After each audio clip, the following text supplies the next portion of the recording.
양희원형의 환경과 경제 26번째 시간입니다. 자, 지금 똑순이 환경 선생님 양희원형 전 의원 나와 계십니다. 어서 오십시오. 네, 안녕하세요. 누가 그러더라고요. 야, 양희원형 의원 나온 시간에는 정말 최고급 정보를 네. 강제로 이렇게 주입당하는 느낌이다. 네. 뭐 이렇게 인강 듣듯이. 인강 듣는 것 같은. 네. 저분 AI 아니냐? 여러분 저도요 AI 같긴 해요. 지금 그 사람의 탈을 쓴 AI. AI 도움도 많이 받죠. 그래요? 네. 요즘에는 검색하는 게 아니라 질문하는 기술이 중요하다 그러잖아요. 예전에는 그냥 검색했는데 검색창에, 지금은 AI에다가 어떻게 질문하냐에 따라서 얘도 훈련받기도 하고 맞아요. 어떤 정보를 잘 빼낼 수 있느냐, 질문을 잘하는 방법, 이게 챗 중요하다고. GPT뿐만 아니라 네이버 검색만 해도요.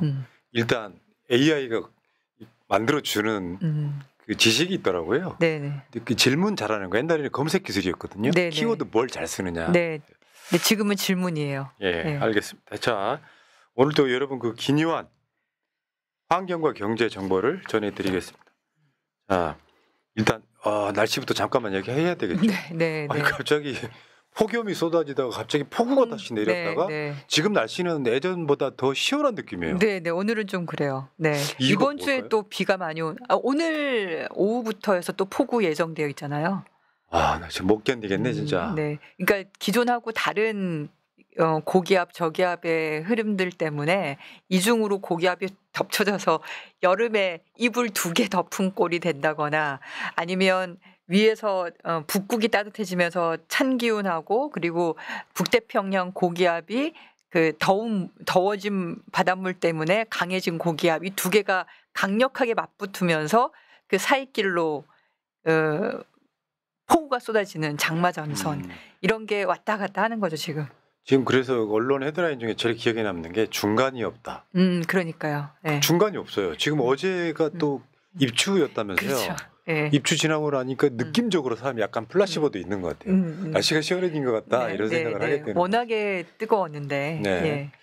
자, 근데 그 날씨 때문에 저는 충격적인 뉴스였어요. 이게 날씨 때문에 원전이 멈춘다. 이게 무슨 말일까? 그 네. 원전이 날씨 영향을 받을 거라고 생각지도 못했거든요. 그러셨구나. 네. 그 전에 유럽에서는 여러 차례 이런 일이 벌어지고 있었어요. 그래서 외신으로 많이 소개가 됐지만 국내에서 이런 일이 벌어질 거라고는 얼마 전에 박지혜 의원님, 더불어민주당의 박지혜 의원님이 요구한 자료가 경향신문 단독으로 뜨면서 이제 알게 된 거죠. 저거요. 헤드라인. 네. 대책 없이 뜨거워지는 원전 냉각수. 이대로면 10년 내에 국내 원전 8기가 멈춘다. 네. 그러니까 쉽게 표현하면 바닷물의 원도가 높아지면서 냉각수를 못 쓴다는 거죠. 네, 그렇죠. 원전도 그렇고 뭐 석탄 발전, 가스 발전 다 원리가 불을 뭔가를 태워서 열을 내서 그 열로 물을 끓여가지고 끓인 물에 증기로 끓인 물의 증기, 고압 증기를 가지고 터빈을 돌려요.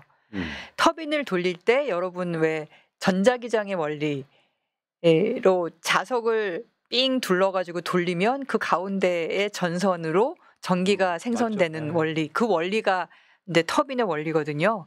그 터빈으로 이제 발전기를 연결해가지고 이제 전기를 생산하는 건데, 그래서 이 뜨거운 열이 생긴 거를 식혀야지 다시 돌아올 거 아니에요. 그러니까 처음에 공급한 물이 좀 온도가 좀 낮아야만 여기에 열을 공급했을 때 증기가 폭발적으로 생성이 되고, 그러면 생성된 증기로 터빈을 더 강력하게 돌릴 수 있기 때문에 들어온 물이 좀 온도가 낮아야 되는 거죠. 그러니까 온도 차이가 좀 있어야 되는 거죠. 그런데 바닷물의 온도가, 우리는 냉각수를 바닷물로 쓰잖아요. 물론 내륙에도 작은 소규모 가스 발전소가 있긴 하지만, 네, 삼면이 바다기 때문에, 삼면이 바다라서 석탄 발전소든 원전이든 다 바닷가에 있어요. 그러니까 바닷가의 물로 냉각수를 쓰는 거예요. 동해안에 원전이 많은 이유가 그거랑 또 연관이 있는 거예요. 동해안에 많은 이유가 다 그렇죠. 네. 동해안은 물이 깊으니까 상대적으로 물 온도가 낮은 거죠. 근데 서해안은 이 전부터도 문제가 많았던 게 물 깊이가 낮잖아요.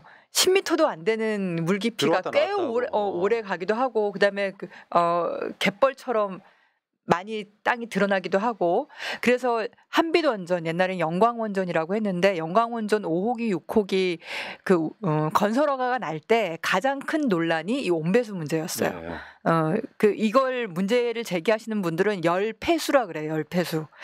1기가와트 원전 하나는 초당 어느 정도의 물이 들어갔다가 나가냐면 45톤이 들어갔다가 나와요. 초당. 45톤이요? 예, 초당. 예. 와. 지금 1.4기가와트 정도 이제 더 커진 원전은 60톤 이상의 물이 들어갔다 나오는데 그때 들어갈 때 이제 물고기도 빨려 들어가고 그래서 앞에 그 망을 다 치고 근데 망 친 데에 또 해조류가 살기 때문에 또 약치고 뭐 그러면서 여러 가지 환경 문제가 많았거든요.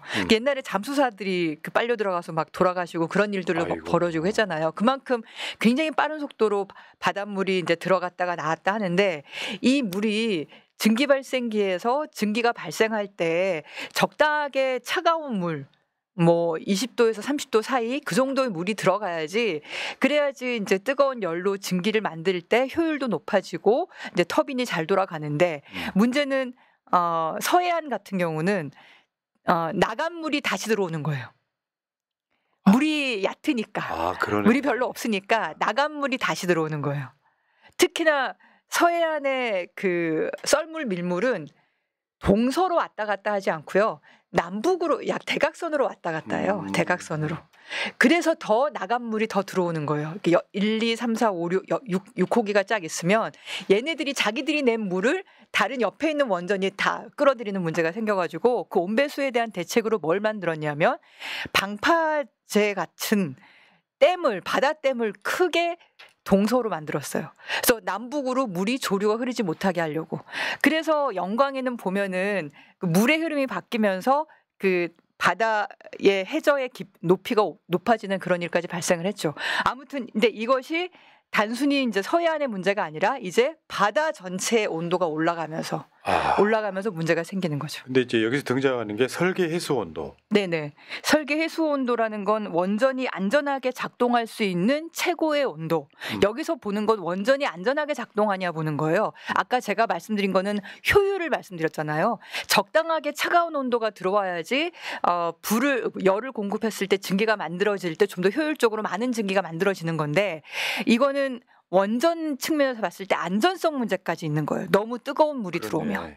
예. 바닷물 하면 우리가 이제 그 시원함을 느끼려고 해수욕도 하고 휴가도 가고 그렇지 않습니까? 그러니까 30도 이하 물이 맞죠. 30도 이하 사람 물이. 온도 네네. 좀 돼버리나요? 근데 영광이 작년에 34도까지 올라갔대잖아요.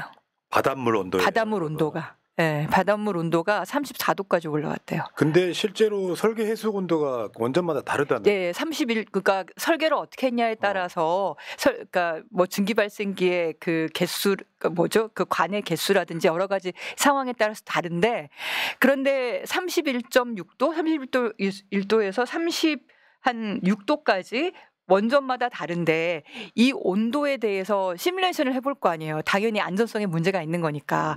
근데 거기에 10년 내에 8개 원전이 다 이 설계 온도 이상으로 올라갈 거다. 바닷물이 그렇게 나온 거죠. 작년에 34도였다고. 네네.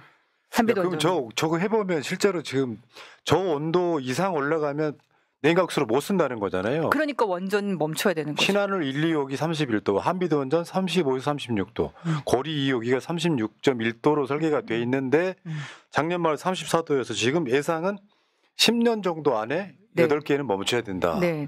심각하네요, 이게. 네네. 그렇죠. 지금 해마다 0.2도씩 올라가는 걸로 가정을 해서 시뮬레이션을 한 건데 예. 실제로 이거보다 더 빨리 온도가 올라갈 수도 있어요. 예. 예. 근데 지금 실제로 그 저번 유럽에서는 계속 그렇게 했다면서요. 온도가 높으면 뭐 가동 중단하고. 네네. 유럽은 바다에 접한 데가 적어서 특히 프랑스 같은 나라는 내륙에 강가에 많아요. 그리고 미국도 그렇고. 그래서 우리나라에 없는 냉각탑 같은 게 있어요. 냉각탑. 그 모양이 완전 다르더라고요. 네네. 비교 한번 해봐봐요. 지금 네네. 이게 왼쪽이 우리나라고. 네네. 저게 지금 유럽식이라는 거죠? 네네. 오른쪽에 보면 오른쪽에 냉각탑이 있고 원전 돔이 있잖아요. 원전 돔. 원전 돔이 높이가 한 30m? 높아야 30m 정도거든요. 냉각탑은 150m. 와, 높다. 엄청나게 커요. 빌딩이네, 뭐 거의. 네, 우리 왼쪽에 보이는 우리나라 원전 저게 높이가 한 30m. 그러니까 지금 오른쪽의 그림은 냉각탑과 원자로 도움을 같이 보여준 거고 왼쪽의 그림은 우리나라 원자로만 보여준 거죠. 우리나라는 냉각탑이 있는 원전이 없어요. 아, 네. 그렇구나. 예, 근데 저게 해외는 냉각탑이라는 거죠. 그쵸, 저게 저 방식은 냉각탑이라서 뭐예요? 어떤 그러니까 식으로 냉각시켜요? 뜨거운 물을 냉각탑에서 식힌 다음에 아, 그다음에 내보내는 거예요. 그러니까 저다 물을 담아놓고 예, 식으면 내보낸다고. 네, 식으면 내보내는 그러니까요 어마어마하게 커야 되는 거고 그래서 원전에서 항상 저 냉각탑에서 수증기가 올라와요. 수증기가 모락모락 무슨 나오는. 공장처럼? 네네. 그래서 사람들이 이제 원전을 그림을 이렇게 사진 같은 걸 빌려오고 할 때 저 냉각탑을 많이 빌려오는 이유가 냉각탑에서 수증기가 막 나오니까 뭐가 나오잖아요. 그래서 저거 네. 메인 시설인가 보다 싶어서 이제 그림을 많이 가져오시더라고. 근데 그거 우리나라에는 분리되는 없는, 거네. 예, 우리나라에는 없는 물을 식히는 용도다. 그건 대부분 미국이나 유럽처럼 내륙의 원전을 위치시킬 때 그 너무 뜨거운 물이 나갔다가 강물은 물의 양이 작잖아요. 근데 초당 뭐 40톤, 50톤 이런 게 들어갔다 나갔다 하려면 얼마나 물이 많이 필요하겠어요. 그러니까 뜨거운 물이 나갔다 그냥 다시 들어올 수 있는 거거든요. 그럼 원전 안전에 문제도 생기고 강물의 이제 강의 생태계도 문제가 생기니까 냉각탑이 필수 조건인 거죠. 예. 근데 아까 그 냉각탑이 찍힌 사진 이런 거 보면은 지난달입니다. 네. 유럽 폭염 지속의 원전 가동. 네. 저기도 뭐 수증기가 그러네요. 예, 저렇게 뜨거운 여름에도 저렇게 올라오네요. 뜨거운 여름에도 그만큼 얼마나 뜨거운 물이 나온다는 얘기했어요. 그 원전 1차 냉각제, 1차 해결료봉을 도는 차가운 물은 그걸 냉각제라 그러거든요. 근데 그건 차가운 물이라고 보일 게 없죠. 1차 냉각제는 온도가 해결료봉 온도가 이제 그 주변의 온도가 320도까지 올라가거든요. 예. 320도까지 올라가도 물이 끓으면 안 되니까 이제 압력을 고압을 하는 거고 그거를 이제 증기 발생기 도는 물이 한 7, 80도인가 이렇게 아니다. 하여튼 그 정도 온도가 좀 더 떨어져서 돌고 그다음에 그거를 다시 바닷물로 식히는 형태인 겁니다. 이게 지금 화면에서는요. 저기 2019년 기사예요. 2019년에도 저랬죠. 네. 예. 그러니까 지금 아까 지난달에도 원전 중단했었는데 2019년에도 그랬다는 거잖아요. 그러니까 유럽이 이상고온이 발생한 게 꽤 몇 년 됐어요. 그러니까 미국의 유럽에서는 그 기후 변화에 대해서 우리나라보다 훨씬 더 일찍 이상 기후를 많이 겪었기 때문에 그 중에 하나가 이상 고온이거든요. 네. 그래서 원전들이 잇따라 가동이 중단되거나 아니면 출력을 낮추거나 그런 일이 있었는데 최근에도 벌어진 거죠. 근데 이때 조건이 우리나라랑 좀 달라요. 예를 들면 그 온도가 우리는 1도, 36도, 38도 이게 기준이잖아요. 네. 그리고 원전 안전의 문제라고 얘기를 하는데 여기에 이제 외신이나 이런 국내 번역된 기사들을 좀 보면은 강의 생태계에 문제가 생길 수 있는 온도. 아, 그래서 24도만 돼도 이렇게 멈춘다거나 관점이 다르네. 관점이. 아니면 이번에 유럽에 멈춘 것도 28도씨 온도에 멈춘다거나 그만큼은 물이 양이 작기도 하겠지만 어쨌든 보는 관점이 좀 다르더라고요. 그렇네요. 야, 그러니까 결국은 이런 거 아니에요. 우리가 뭔가를 정책을 짜고 설계를 할 때 미래를 보고도 가야 되는데 이렇게 지구의 온도가 전반적으로 높아지면 원전은 못 쓰는 전기가 돼버리는 상황에 이걸 대비해 가면서 정책을 짜야 되는데 계속 주구장창 원전만 끼고 앉아 있는 사람들이 너무 많다. 그런 얘기 하고 싶으신 거죠. 그리고 비용이 이제 더 들어갈 수 있죠. 만약 이 상태에서 그러면 원전을 멈출 거냐 아니면 유럽처럼 냉각탑이라도 건설을 해서 그렇게 해서라도 원전을 돌릴 거냐 그런 정책적 판단을 해야 되는 거죠. 어쨌든 원전은 여러 가지 이유로 시간이 지나면 지날수록 비용이 계속 들어가는 발전소예요. 예, 알겠습니다. 그럼 다른 이야기로 한번 넘어가 볼게요. 지금 이제 탄소세 뭐 관련 이야기를 좀 해보겠습니다. 탄소 배출 거래, 탄소 배출권 거래제하고 탄소세 이야기인데 결국에는 이거 환경과 경제라는 제목에도 들어있듯이 네네. 환경이 경제다. 결국은 네. 돈이다. 네네. 이런 그렇죠. 이야기거든요. 그렇죠. 이번에 6월 달에도 이재명 대통령께서 국무회의 때 스위스 탄소세에 대한 것도 한번 검토해봐라 이렇게 얘기하셨고 네. 또 얼마 전에 7월 말에도 배출권 거래제 강화에 대해서 언급을 하셨어요. 예. 그러니까 이 두 가지에 대해서 이재명 대통령은 굉장히 잘 알고 계신데 일반 시민들은 탄소세 그러면 대강 알죠. 아, 탄소에 붙는 세금이구나. 근데 배출권 거래제 이렇게 말하면 그 말 자체가 어려워서 이게 도대체 무슨 의미인가 이렇게 생각을 하실 거예요. 네. 근데 우리 푸나님 말씀하신 것처럼 이거야말로 환경과 돈이 밀접하게 연관된 제도이다. 거리라고 말씀드릴 수 있죠. 그러니까 여러분들 있잖아요. 뭐 우리는 에너지 측면에서만 보면 야 원전 만들어 가지고 그걸로 그냥 주구장창 쓰면 되지 하겠지만 그런 전기 갖고는 우리가 쉽게 표현하면 공장 못 돌린다는 거고 공장을 돌려서 제품이 나와도 팔지를 못한다는 거고 경쟁력 떨어지는데 그렇지 않아도 지금 관세 협상해가지고 뭐 미국만 해도 15% 이렇게 얘기하는데 사실 또 알고 보면 거기에 지금 탄소에 관련된 아리백까지 연결되면 우리나라 기업들 다 죽는 거 아니겠어요? 지금 1차가 이제 한미 협상 상호 관세였고 지금 내년에 이제 6개월도 안 남았죠. 내년부터 발효되는 게 이제 탄소 국경 조정 제도죠. 이제 유럽에 수출하는 거에 이제 세금이 또 붙을 판이에요. 그 세금은 이제 탄소 가격으로 붙는 건데요. 그때 유럽에서 어떤 실사를 하냐면 유럽보다 우리가 탄소에 매기는 가격을 더 싸게 해줘서 특혜를 주는 거 아니냐를 검사하는 거예요. 그래서 만약에 더 싸게 해주고 특혜를 주면 그러면 우리한테 수출할 때 한국이 유럽에 수출할 때 그럼 수출할 때 그 수출 품목에 대해서 세금을 더 붙이겠다. 그게 탄소 국경 조정 제도인 거죠. 아 그렇군요. 네. 자 로이터 통신 기사 한번 보겠습니다. 여기 지금 이제 원어고요. 알아먹기 쉽게 번역된 걸로. 네. 미국 관세 우려 지속에도 네. 분석가들, 애널리스트들의 EU 탄소 가격 예측은 안정세를 유지하고 있더라. 지금 네. 무슨 뜻이에요? 네, EU의 탄소 그 내용을 좀 봐야 될 것 같은데요. EU의 탄소 가격 예측은 안정세를 유지한다는 건 EU의 탄소 가격이 톤당 지금 한 10만 원, 12만 원 이 정도 되거든요. 근데 그 가격은 안정세를 유지하고 있다.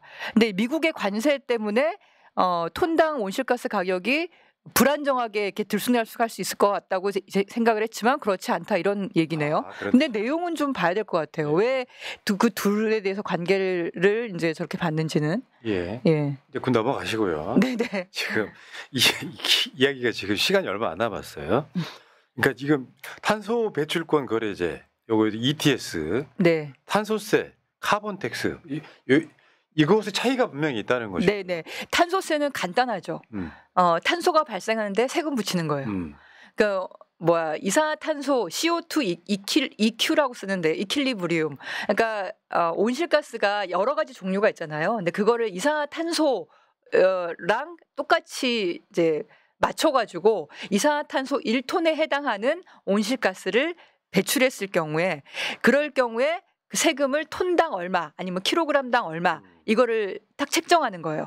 가장 손쉬운 방법이 석탄 발전소.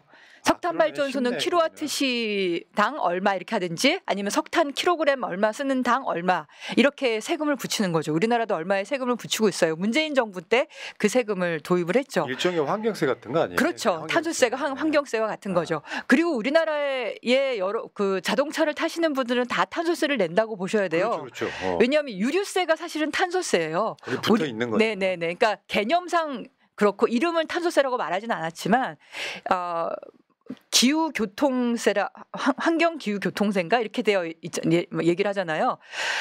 교통기후환경세인가 하여튼 그 세금이 휘발유가 리터당 500원이 넘어요. 우리나라가 경유가 더 싼 이유가 그 세금이 경유는 싸요. 탄소가 300 적게 배출되니까. 상대적으로 이제 효율이 좋으니까 경유를 싸게 하는 것도 있고 그리고 정책적으로 우리나라는 경유를 싸게 했죠. 근데 일본 예전에 말씀드린 것처럼 일본하고 미국은 경유에 묻는 세금하고 휘발유에 붙는 세금이 큰 차이가 없어서 오히려 경유가 더 비싸요. 그래서 경유차가 많지 않죠. 근데 우리나라는 경유가 더 싸니까. 근데 경유가 더 싼 이유가 원래 가격이 싼 게 아니라 거기에 붙는 세금이 싸요. 그래서 경유는 한 370원 정도 그리고 휘발유는 한 530원 정도 이렇게 붙고 거기에 교육세도 더 붙고 근데 그런 게 이제 직접적인 탄소세인 거죠. 그러니까 이산화탄소를 발생시키는 화석연료를 사용할 때 뭐 난방에도 가스나 이런 데도 붙을 수 있고 근데 배출권 거래제는 그거랑 다른 게 보통 기업들의 활동할 때 사용을 하는데요. 시장을 이용한다 그래요. 그래서 어느 기업이 우선 1년 동안 내가 돈을 버는 생산 활동을 할 때 배출하는 온실가스가 있을 거 아니에요. 네. 그럼 공정상에 나가는 경우도 있을 거고 연료를 석탄이나 석유나 이런 걸 떼서 그럴 수도 있을 거고 아니면 전기를 쓰는데 전기를 뭐 온실가스를 많이 내는 전기를 쓸 수도 있을 거고 우리는 한전 전기밖에 안 쓰지만 다른 나라들은 그 전기를 마음대로 골라 쓸 수가 있거든요. 그럴 때 이제 1년 동안 내가 내는 A라는 기업이 내는 온실가스가 있어요. 그게 만약 100톤이다. 그러면은 정부가 너희는 온실가스를 좀 줄여야 되니까 내년부터는 90톤만 내 이렇게 하면 할당량을 주는 거예요. 90톤을. 그러면 10톤을 더 내고 있잖아요. 그러면 10톤에 대해서 줄여야 되니까 딴 데다가 이 10톤을 줄인 거를 배출권을 사오는 거예요. 네. 그러니까 시장 메커니즘을 통해서. 근데 어떤 기업은 너희는 100톤을 냈는데 내년에는 90톤만 내 했더니 이쪽에서 뭐 재생에너지를 이용한 전기를 쓴다거나 뭐 공정 효율을 높인다거나 해서 80톤으로 줄여버렸어요. 그러면 할당은 90톤을 받았는데 10톤이 남잖아요. 그러면 이 10톤의 권리를 다른 데에다가 팔 수가 있는 거예요. 그러니까 여기 제목처럼 온실가스가 돈인 거예요. 그렇죠. 온실가스 탄소를 덜 배출할수록 돈 버는 거죠. 근데 여기서 중요한 거는 내가 90톤이라는 할당을 받을 때 A라는 기업도 B라는 기업도 둘 다 100톤을 냈는데 여기도 90톤 여기도 90톤 할당을 받았잖아요. 할당을 받을 때 공짜로 받을 거냐 돈 내고 받을 거냐. 그렇네. 그게 무상할당이냐 유상할당이냐. 근데 우리는 유상할당 비율을 10%까지밖에 안 높이는 걸로 했어요. 내가 90톤을 낼 때 9톤에 대한 돈만 내고 나 90톤 할당을 받는 거예요. 싼 거네. 싸지. 싸죠. 근데 유럽은 전기를 만들어내는 기업에 대해서는 100% 유상할당. 그러니까 석탄발전소는 석탄발전소가 내는 모든 이산화탄소는 100% 돈 내고 내야 돼요. 그럼 그 전기 비싸겠네요. 비싸죠. 그러니까 석탄 전기가 비싼 거예요. 그리고 기업들은 그렇게까지 높진 않지만 뭐 2030년 40년까지 100% 유상할당을 목표로 지금 할당률을 높이고 있는데 우리나라는 10%밖에 유상할당을 안 하는 거예요. 그러니까 유럽 입장에서 봤을 때 똑같은 제품을 생산하는데 유럽은 100% 유상할당으로 그 세금을 내면서 제품을 생산하고 한국은 10%밖에 유상할당 안 받으면서 생산해서 그럼 싸게 생산하는 거잖아요. 유럽에서 수출하면은 이건 불공정한 거다. 그러니 너희들은 세금을 더 내라 이렇게 되는 거죠. 이렇게 되는구나. 야, 이거 말이 되냐? 자, 그러면 그거 한번 볼게요. 네. 탄소 배출권 ETS를 시행 중인 주요 국가 지역인데 저는 이거 보고 한국이 갖고 있는 그 2015년부터 네. 아시아 최초의 국가단 ETS였다고 하고요. 저거 말고도 밑에 몇 개의 국가가 더 있긴 해요. 네네. 탄소 배출권을 한국이 지금 벌써 10년 전부터 시행을 했다라고 하는 네. 거기 좀 깜짝 놀랐어요. 네, 시행은 빨리 했는데 문제는 뭐냐면 유상할당 비율을 지금은 10% 목표로 갔지만 그때는 2%, 3% 그랬어요. 그리고 할당량 자체를 그 기업한테 굉장히 많이 줬어요. 그걸 줄 때 그랜드 파더링 제도로 할 거냐 벤치마킹 제도로 할 거냐 이거 갖고 막 싸우는데 효율이 좋은 기업을 기준으로 할 거냐 효율이 나쁜 기업을 기준으로 할 거냐 할당을 줄 때 효율이 나쁜 기업을 기준으로 하면 할당을 많이 줄 거 아니에요. 그렇네요. 효율이 좋은 기업을 기준으로 하면 할당을 조금 줄 거 아니에요. 그래서 사실 효율이 좋은 기업을 기준으로 하고 그다음에 유상할당 비율을 높이고 그러면 그 기업이 온실가스를 줄이기 위해서 엄청 투자를 하겠죠. 안 그러면 돈이 많이 드니까. 근데 유럽은 그런 방식으로 하면서 톤당 가격이 10만 원이 넘어갔는데 우리나라는 10,000원도 안 하다가 그렇네요. 비싸면 3만 원 하다가 지금 10,000원도 안 하는 가격 떨어지니까 기업 우선 국가 대표적인 국가 아니에요? 왜냐하면 수출을 먹고 살아야 되니까. 그렇죠. 근데 그게 독이 되는 거죠. 왜냐하면 지금 당장 내년에 어떻게 할 거예요? 그렇네요. 유럽 EU에서는 그러니까 다른 나라들은 다 그걸 이제 기준을 높이는 규제를 강화시키는 형태로 가면서 기업들을 어떻게 보면 훈련시켜 왔는데 기업들이 그 대비를 하게 만들어 왔는데 투자를 하게 만들었는데 우리는 그렇지 않고 당장 기업들 편하게 해주다 보니까 여기에 적응이 안 되다 보니 결국은 다른 나라에 세금 내고 수출하는 꼴이 돼버린 거예요. 지금 우리나라가 원전에 눌러 앉는 느낌도 그거랑 유사한 구조를 갖고 있는 거 아니에요? 재생에너지 100%를 요구하고 있는데 우린 몰라. 계속 그렇게 해버리면 나중에 아리백 요구받는 그런 기업들은 어떻게 가냐. 결국은 다른 나라로 공장을 이전하는 일이 생기는 거죠. 그러니까 이걸 깨는 게 계획인 거고. 그다음에 탄소세 시행 국가 목록이 있는데요, 여러분. 한국은 지금 저게 미시행 중이에요. 네, 네. 탄소세 근데 이제 개념상 탄소세가 아까 말씀드렸던 유류세 같은 경우가 아니면은 그 석탄 발전소에 이렇게 적게나마 부과하는 그런 세금들이 일부 탄소세라고 볼 수 있는데 본격적인 탄소세 도입은 하고 있지 않는 그렇죠. 거죠. 그런 명분의 세금이 있긴 하지만 탄소세라는 이름으로 한국은 미시행 중이다 이런 거고. 사실 탄소세라고 거두면 그 탄소를 줄이는데 투자를 다시 해야 되거든요. 근데 그렇게 걷지 않다 보니까 이제 그렇게 투자가 안 이루어지고 있는 거고. 근데 여기 스위스 얘기를 이재명 대통령이 하신 이유가 스위스는 탄소세도 시행을 하고 배출권 거래제도 시행을 해요. 스위스에 잠깐만 정리 한번 하고 바로 뒤에 있긴 한데 ETS와 탄소세를 모두 시행 중인 국가도 있습니다. 여기 보면 영국, 프랑스, 스웨덴, 핀란드, 노르웨이, 덴마크, 스위스, 아일랜드, 아이슬란드, 이게 이외에는 대부분 다 유럽들이네요. 네, 네. 유럽은 굉장히 앞서가는 거예요. 유럽 전체가 배출권 거래제를 다 하고 있고 그건 기본으로 깔고 그런 다음에 개별 국가들이 탄소세를 하는 데도 있고 안 하는 데도 있고 그런 거죠. 그리고 이제 탄소세와 ETS 차이는 아까 설명을 좀 해주셨는데 실제로 이런 게 있더라고요. 그러니까 배출 총량을 정하는 거.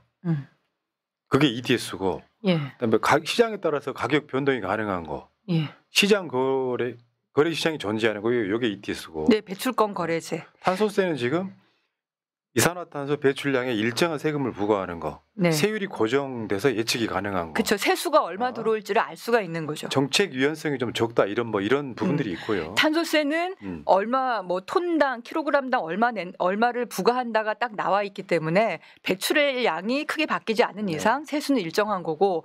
그런데 이제 배출권 거래제는 아까 말씀드린 것처럼 기업한테 너희는 요만큼 배출해라고 할당량을 정해주기 때문에 배출 총량 관리가 유리한 거죠. 다만 기술 발전에 따라서 더 많이 감축을 하면은 이제 이익이 더 많이 생기니까 그럴 때 이제 온실가스 톤당의 가격이 변하는 거죠. 그 기업들이 얼마나 그 투자를 많이 하고 많이 감축하고 아니면 버티기를 하느냐에 따라서 톤당 가격이 달라질 수도 있고 여기에 따라서 정부가 또 할당량을 줄일 수도 있고 유상할당의 비율을 바꿀 수도 있고 그래서 이런 줄다리기를 통해서 시장의 가격들이 만들어지는 건데 우리나라는 그게 굉장히 이제 약했다. 그래서 지금 준비가 안 돼 있는 상태다. 이재명 정부에서라도 이거 이제 뭐랄까 제대로 해야 되는 거고요. 공약에서 유상할당 비율을 높이는 걸로 공약을 냈고 우선 단기적으로라도 30%까지 이렇게 올리자라고 얘기를 하고 있는 거죠. 근데 지금 이제 우리 의원님께서는 스위스 이야기를 하고 싶은 거예요. 이게 설계가 잘 돼 있는 나라라면서요. 스위스가 그 유럽연합의 한 멤버기 때문에 배출권 거래제도 있지만 스위스는 공장이 별로 없는 나라예요. 그래서 배출권 거래제가 잘 작동하지는 않거든요. 그러니까 탄소세를 가지고 소비자들과 직접 어떻게 보면 온실가스를 줄이는 데 정부가 소통을 하는 건데 근데 여기가 탄소세가 굉장히 세요. 거의 톤당 18만 원까지 올라가는. 그러니까 유럽연합의 그 배출권 거래제에서 톤당 한 뭐 10만 원, 12만 원 이렇게 간다면 스위스는 훨씬 더 비싼 거거든요. 근데 그 비싼 것 때문에 인플레이션 물가가 올라갈 수도 있고 반발이 있을 수 있잖아요. 근데 그거를 다시 걷어가지고 3분의 2 정도를 다시 나눠드리는 거예요. 국민들한테. 그래서 그 어떻게 보면 수용성도 높이고 그리고 거기에 어떤 탄소세가 붙기 때문에 온실가스가 많이 배출되는 거에 대해서 되도록이면 줄이려고 하고 효율이 좋은 제품을 쓰려고 하고 그리고 재생에너지를 쓰려고 노력을 하게 되겠죠. 대신에 그렇게 거둔 거를 3분의 2 이상은 또 이렇게 환급을 해주기 때문에 그게 또 다시 시민들한테는 이익이 되면서 물가 상승 압력을 이렇게 낮추는 효과를 하게 되는 거죠. 야, 이 세금 이것도 물론 세금이라고 할 수 있는데 탄소 부담금. 이게 다른 말로 보면 또 부의 재분배 기능도 하네요. 만약에 온실가스를 많이 줄인 사람들은 더 많은 이익을 얻게 되겠죠. 그렇네요. 결국에는 이게 이렇게 설계가 돼야 된다는 거죠. 지금 그거 한번 검토해보라고 얘기하신 건데, 근데 이제 우리나라는 기업이 많잖아요. 제조 공장이 많아서 배추권 거래제가 좀 더 적합하다 이렇게 얘기하시는 학자분들도 많고 일반 시민들의 참여를 유도하기 위해서는 직접적인 탄소세도 필요하지 않겠냐. 근데 그게 이제 세금을 늘린다는 자체에 대한 반발이나 부담감이 분명히 있을 거니까. 정말 예민한 문제죠. 네네. 그렇죠. 전기요금도 제 원값에 받을 거냐 말 거냐 가지고 지금 얘기를 하고 있는데 그러니 스위스처럼 다시 환급해주는 방식으로 탄소세를 하게 되면 그러면 온실가스도 줄이면서 그런 부담도 덜하게 되고 그런 좋은 아이디어가 아닐까. 과연 그럼 한국은 그게 가능할까 이렇게 검토 지시를 내린 것 같아요. 이걸 깨야 돼요. 저는 이렇게 보죠. 기존에 있던 이제 기업 우선주의자들한테 아리백을 머릿속에 때려 박아주고 싶어. 네. 지금 그 아리백이 제일 우선인데 그 우선을 못하고 있는 건 굉장히 심각한 문제잖아요. 꼴찌잖아요, 우리가 선진국 중에. 그러니까요. 그게 참 직접 내 삶에 영향을 미친다면 재생에너지에 대해서 저렇게 반대한다거나 아니면 여러 가지 문제가 그렇게 되지 않을 텐데 만약에 탄소세라든가 이런 게 도입이 되면 당장 나조차도 온실가스를 줄이는데 뭔가 역할을 하려고 노력을 할 거 아니에요. 맞았죠. 그러면서 그렇게 노력한 만큼 또 정부에서는 지원을 해주니까 그러면 시민들의 참여가 좀 더 일어날 수 있지 않을까 이런 기대를 하시는 분들이 계시더라고요. 근데 이게 스위스는 워낙에 나라도 작고 관광 중심의 나라이고 제조업도 없고 우리나라는 그거에 비하면 공장도 많고 그리고 인구 밀도도 굉장히 높고 근데 한번 마음 먹으면은 일사천리로 다 하는 나라기 때문에 난 사회적인 논의가 많이 그렇죠. 필요하다고 생각합니다. 스피드는 뭐 전 세계 1등이니까 네네. 그거 이재명 정부에 다 했으면 좋겠어요. 그 김대중 대통령이 뭐 광통신망이라든지 그걸로 선진국에 기틀을 깐 것처럼 이재명 정부도 다른 나라들 한 15년 걸리고 20년 걸리는 거 5년 안에 할 수도 있다. 뭐 그 기대가 있으신 거죠. 네, 좀 그렇게 했으면 좋겠어요. 그런데 네.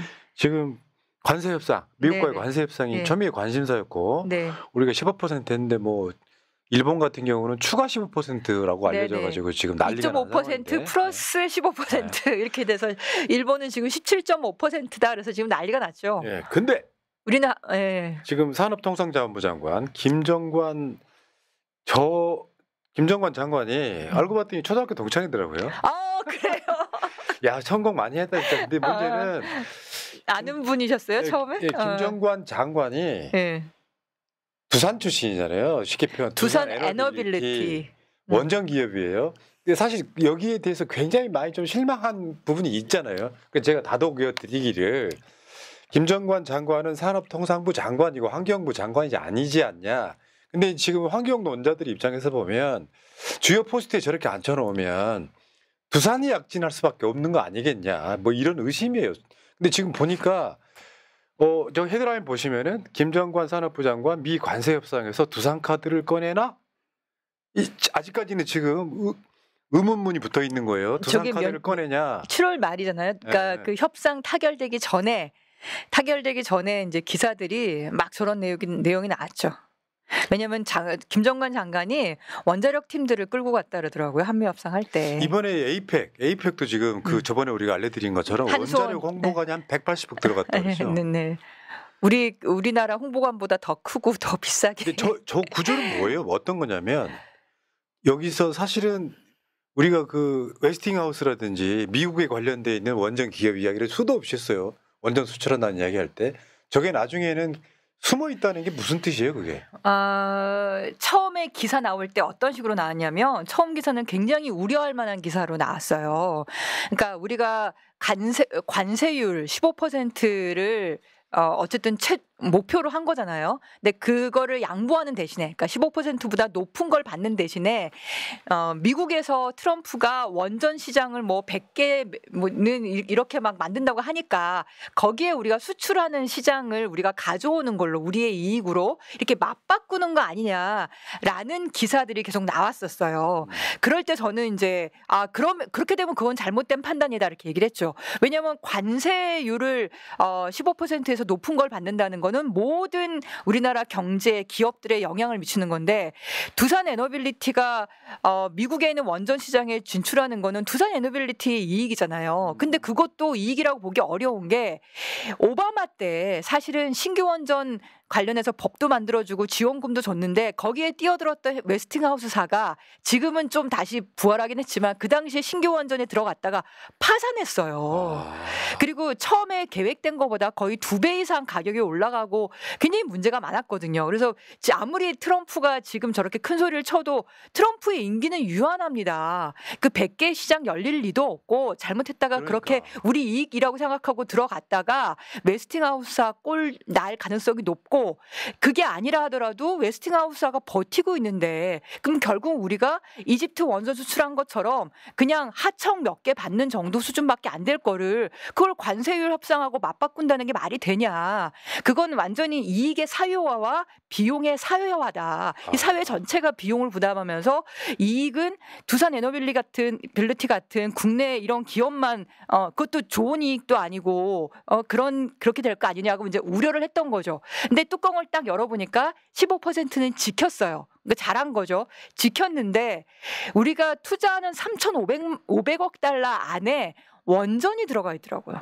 그러니까 우리나라 두산 같은 원전 기업이 거기 들어가서 우리나라에 누가 투자할지는 모르겠어요. 국민연금이라는 이런 데에서 투자를 할지 아니면 민간 뭐 기업들이 투자할지는 모르겠지만 어쨌든 우리나라가 투자하는 게 지금 조선 쪽에 투자하는 게 2,000억 달러, 1,500억 달러인가요? 네. 조선 쪽에 투자하는 것과 그다음에 반도체라든지 그 2차 전지라든지 원전이라든지 이런 거에 투자하는 게 이런 데 투자하는 게 2,000억 달러.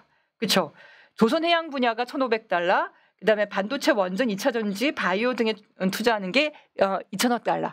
합쳐서 3,500억 달러인 거죠. 그러면 이 2,000억 달러 반도체 원전 2차 전지 바이오 등에 투자하는 거 이 안에 원전이 들어가 있는데 과연 얼마를 가지고 돈을 싸들고 미국에다가 미국 원전을 짓는데 미국의 보조금이 아니라 우리나라 돈을 미국에 줘서 우리가 가서 원전을 짓겠다는 거예요 지금. 냅두세요. 아유, 미국 원전 더 많이 지라고 냅둬. 미국 근데 전문가분들은 그러시더라고요. 두산이 국내에서 신규 원전 짓는다 그런 것도 망할 거고 미국에 가서 짓는다 그런 것도 망할 거고 망하는 거는 그 기업이니까 그냥 냅둬요 이렇게 얘기하는데 그 기업에 어쨌든 노동자들이 있잖아요. 그걸 먹고 사는 사람들이 있고 그리고 두산 에너빌리티가 원전만 하는 데가 아니라 거기 가스터빈도 새로 이제 개발을 했고 그리고 이제 풍력 터빈도 개발하고 물론 가스터빈도 미국이 원전도 웨스팅하우스사가 거의 원천 기술을 가지고 있고 그리고 가스터빈도 GE가 전 세계의 넘버원이에요.